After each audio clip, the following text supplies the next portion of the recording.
Welcome to the Designated Drinker Show, the podcast that's raising the bar on craft cocktails. I'm your host, Louise Solis, and with me is always my very, very talented friend who never gets her tinsel in a tangle, the mixtress DC Gina. No, I tangle it, but then it's so glittery that everybody's like, okay. They just think you meant it? Yeah. And they're like, it looks good. I'm like, yeah, it's braided today, don't worry. All right, so the holidays are here. Can you believe it already? I can't. I know, can you? I know. It's nuts. It's nuts. It's a nutty time of year. Keep going. Yes, please. So, many of us are hanging our stockings and we're trimming our trees, right? Mm-hmm. Did you know that close to 80 million of those trees are fake? Yes, I believe that. So are you real or fake?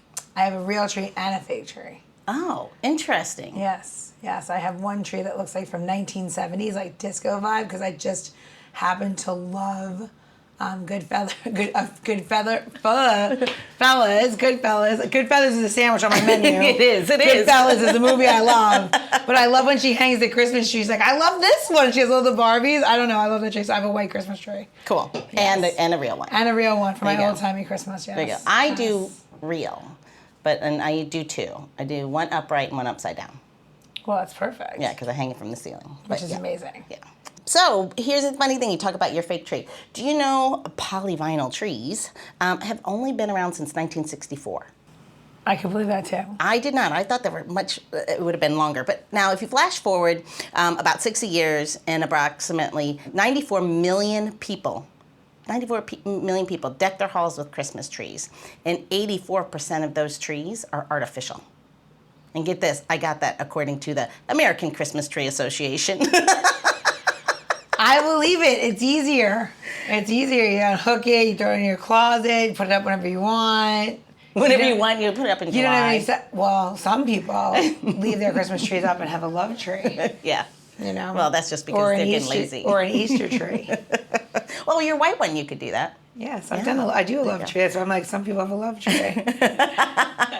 You can also wash the tree. Oh, yeah, I guess so. Yes. Take it outside. Yes. So.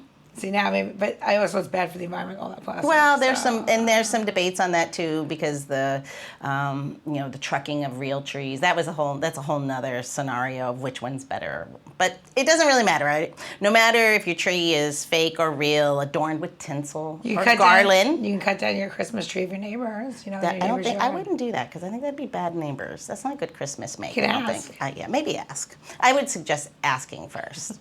So if you're covering it multicolored lights or white lights, no matter what you're doing, as long as you're not cutting down your neighbor's tree. And while you're putting those gifts under that tree, you might want to consider local charities during the holidays as well. 100%. Yeah. So all of that brings me to today's designated drinker. As executive director of Thrive DC, he is on a mission to end homelessness, and who wouldn't want to support that? So please, let's welcome to the show, no further ado, Shane Mulhern. Welcome to the show, Shane. Thanks for having me, and happy holidays, everyone. Happy holidays, Can Shane. you believe? Are you ready? I'm getting there. Some last minute orders from Amazon are probably in the works. Oh, good old Uncle Jeff. Yes. Jeff Bezos. Yeah. So are you real or fake tree? Real. We yeah. go multiple real trees. I have to admit, my wife considers me Chevy Chase from Christmas Vacation. I'm the guy who goes all out with inflatables and lights. So you cut it down? You go cut down your tree? I used to be. Yeah. So now we go to the Christmas tree farm and we make it a little simpler. I don't know if I can convince the whole family to go off and march into a field with me. Yeah, that's my husband. He's like, let's go cut it down. I'm like, I'm not going anywhere. Like, you bring me the tree, I'll decorate it. The only thing is, and we used to do that when we first moved here, because we moved here from Hawaii, and it was very hard to get a Christmas tree. Had to get them right away. When we did that here, I was like, oh, let's do that again. It depends on the season that they've had. So when we went to go do that for the last time, unfortunately, it was really rainy and the trees were terrible. So it was really wet season, apparently. So, Yeah, so they get fungus. Yeah. And they also get worms. They get pine worms or burrow worms. Okay, let's talk about fun things at Christmas, not burrow worms. It's real. I mean, it's a real deal. It's a real problem. Yeah. Also, I think I love your wife. How many Christmas trees? 2 Christmas trees? We do 2. Yes. So, yeah, I think we Do they have themes?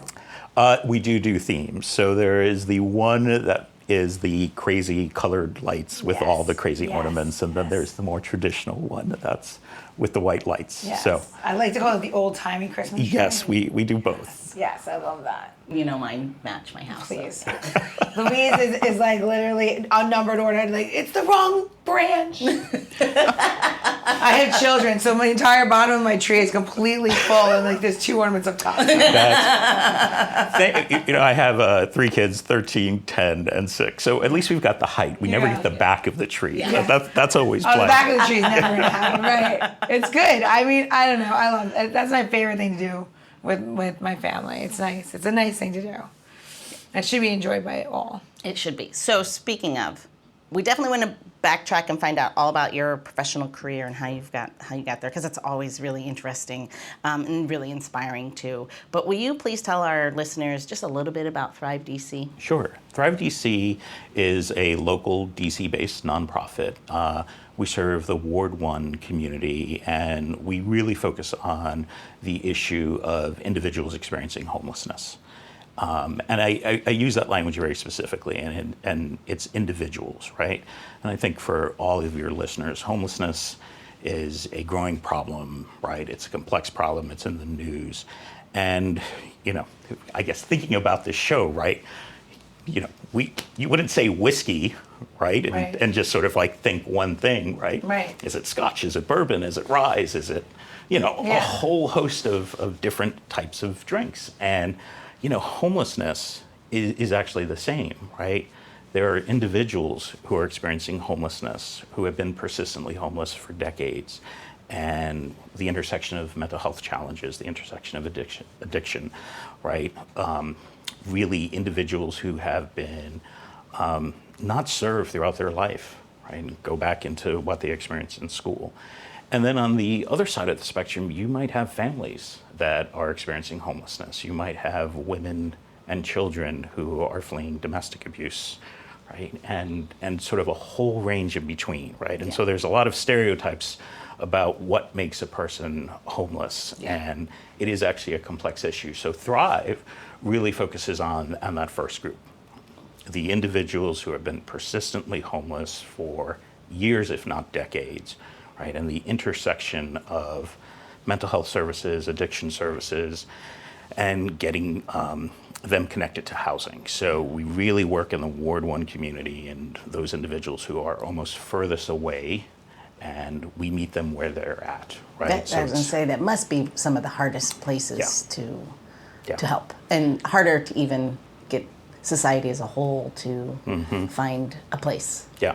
for that and within themselves to understand and be thoughtful, because it's got to be difficult. Yeah, and that's a really good point. And I think one of the things we try to do, right, and what we express is really trying to meet people where they're at, and also to share, right, like here's one of the really interesting facts about individuals experiencing homelessness.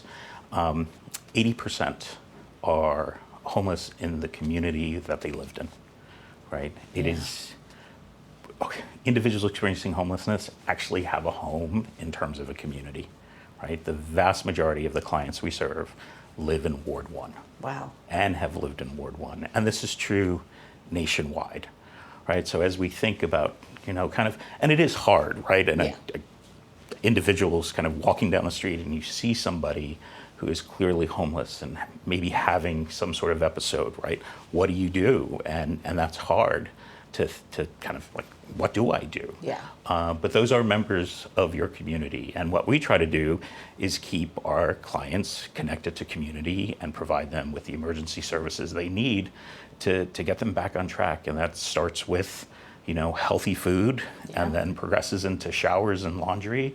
And then we kind of move up in kind of the tiers of needs and sort of connecting them to different sort of supports based on what they need, whether it's mental health, addiction supports, or kind of moving into jobs. Wow, that's great. I mean, it seems so daunting, but I guess to your point, the first place for all of us to start is that it's an individual. Yeah. It's really, if you're, live in a city, I think that a lot of times people are removed if you're like a little bit more suburban, because seeing a homeless person in the suburbs is, not quite as common, but it is definitely present, especially like in places where there's like nature preserves and stuff because they live in the woods. Yeah.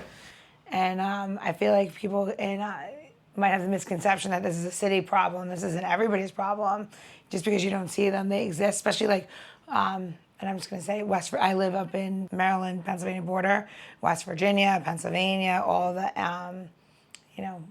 the trails and stuff. People live on the trails. They're homeless. But it's a different homeless. Yeah. They live in the woods on purpose. Mental health has brought them to the woods, and then they live on a trail. But I feel like you shouldn't ignore it.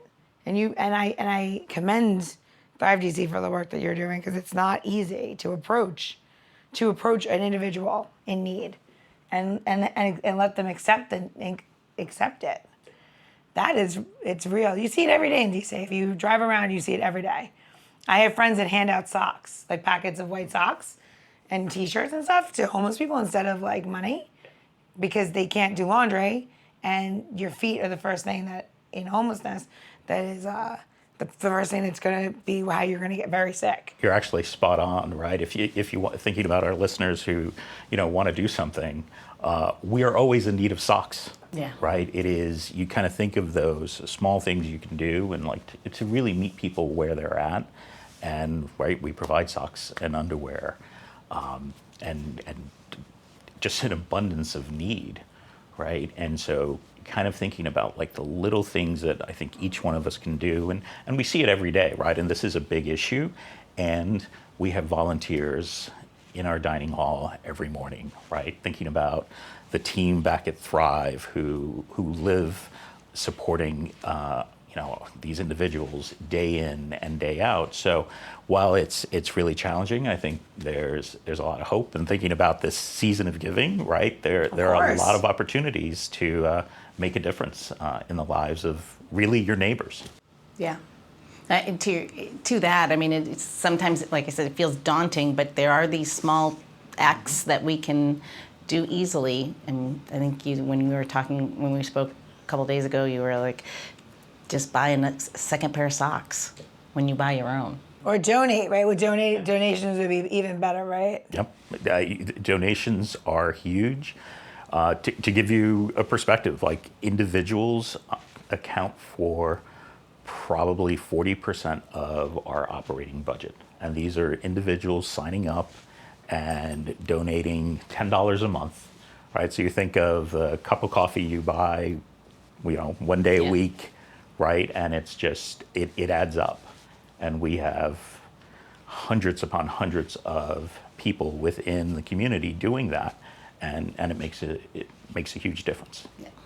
So to that point, any small act, whatever you can give. Some can give more, some can only give time. Yeah. And then, so any one of those acts is beneficial, I would think. And then you do like the automatic, right? You just take it every month. Yep. Yeah. And I know it's important because Yeah. people forget. Like you might give a grand gesture and be like, here's $100, and like forget that Thrive DC exists 10 years from now. But like that doesn't help because it's not stopping. And I agree with you. I do a lot of stuff with like women's shelters. Big advocate for women, especially leaving domestic violence situations. Mm-hmm. And people don't realize like it doesn't just because there's an intake doesn't mean that that's how it ends, because it's so hard. How many months is it from if you do have an individual that's willing to come in? How long does it start from the intake to placement? Like how many? It's years. Sometimes. Oh, and it's totally individual, and I think kind of your work with women is a great parallel, right? You're meeting the individual where they're at, and I think, and this is true with our team working with our clients. I think it's true across the social service sector. It's basically supporting somebody on their journey, right? And what that journey could look like, and it's very individualized. And for some people, it is shorter, right? They've been unhoused for a shorter period of time, and it's getting them through a hump. And I mean, we all know what's going on with inflation and the cost of food, right? And it's sort of dealing with that specific issue and helping them get back on their feet.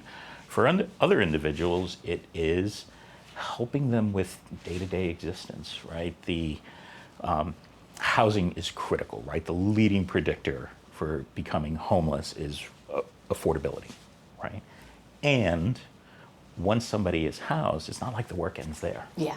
Right? And think about the support that needs to wrap around that individual, especially, the individuals we serve who, haven't done laundry in 20 years. Yeah. Right? Yeah. It's like almost like reteaching. them. Reteaching Like, yeah. kind of the basics of living on your own. Wow. Yeah. So how did you get into this work? That is a great question. So I made a transition to Thrive about a little under a year ago. So I was a lifelong educator and got to this interesting junction in my life where I was working as a management consultant, very smart, very good people, but not personally fulfilling. And I decided that I just wanted to go back and serve. And what I did mostly in education was work with the 16 to 21-year-old population who the system had failed, a lot of young people who had dropped out, who had been involved with the court system. And, it was kind of at a pivot point, and I kind of thought about, to date myself, I've been working in education for about 28 years, and kind of thinking about those kids who I personally didn't succeed with, the systems I worked for didn't succeed with, and they're the population that Thrive is working with. So Wow. I decided to take a break from education and work on homeless services, and it's been a spectacular decision. Wow. That's awesome. It is a call to service, though, isn't it? It's like it lives inside of you. I think that sometimes, I'm not a terribly religious person whatsoever at all. But there is something that happens when you switch, and you feel a need for to do that. And I think that's I don't know. I think it's more than commendable. But if you don't do it, you fail yourself. Yeah, and I think it's finding the joy in it. One of the really interesting things, you get hired and then, hey, your office is in a church basement. And so we're at St. Stephen's over in Columbia Heights, and then I find out that this is the church that supported the punk rock scene for DC for decades Forever. and decades, and Dave Grohl played there. Yes. And all, so you kind of find these wonderful intersections of this really progressive church that has been welcoming to everybody from punk rockers to, individuals who are homeless, and that's been nice to reconnect with that.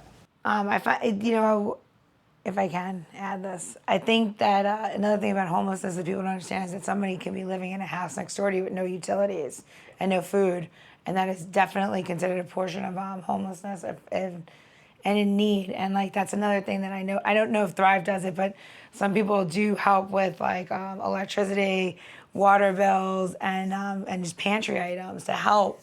And it's a great point, and the one thing we haven't talked about yet, the role food insecurity plays. And so as part of our preventative work, we run a food pantry weekly. Prior to COVID, we have about 100 individuals and families showing up. We're up to about 350 to 400 weekly.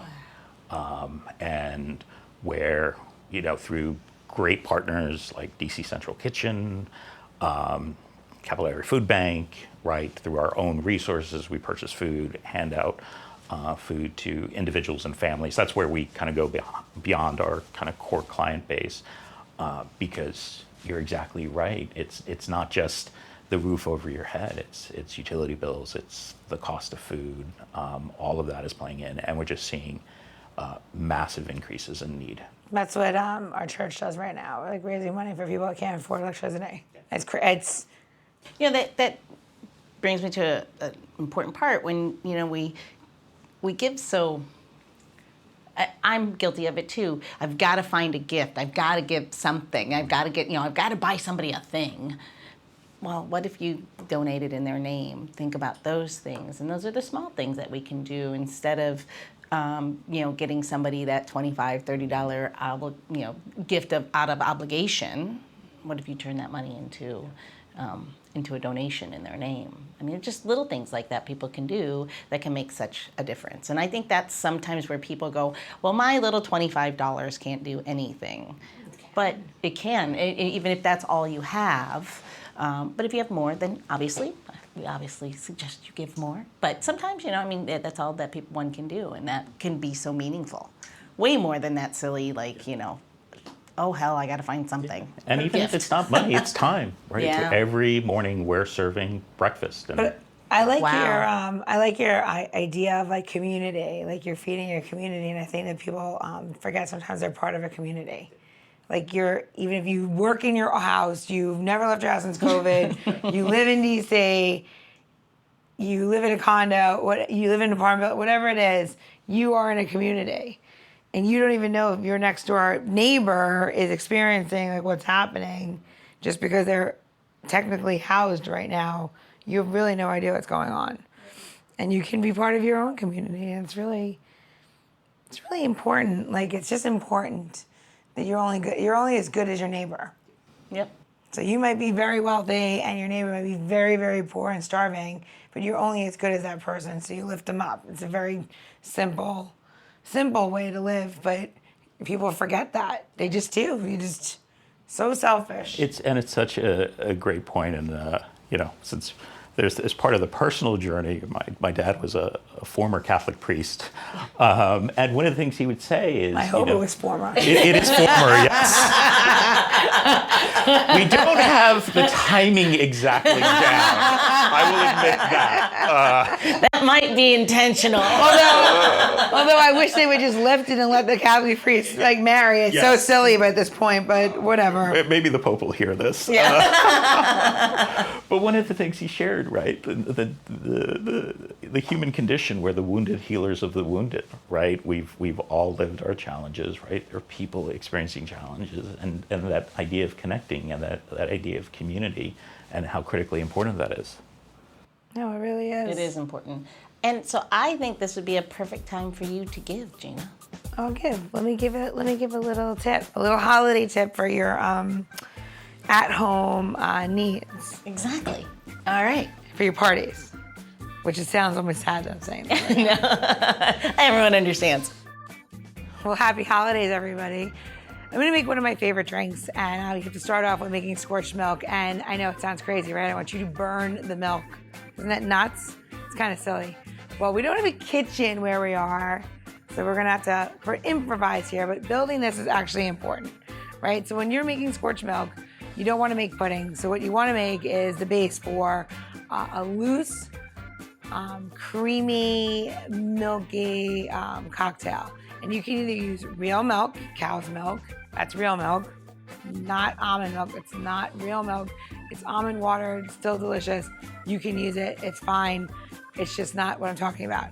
Or you can use coconut milk, which actually has a much the same consistency as real milk, so it's easier to make things like pudding and stuff like that. So my vegan alternative to this is using coconut milk, and that's what we're going to use today.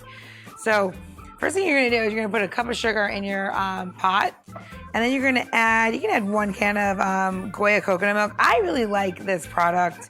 You can get it everywhere. They do a really good job with straining it out and consistency. I do love the Thai coconut milk as well. But when I'm gonna cook something, use it to cook, I do that. I just said cook 3 times, whatever.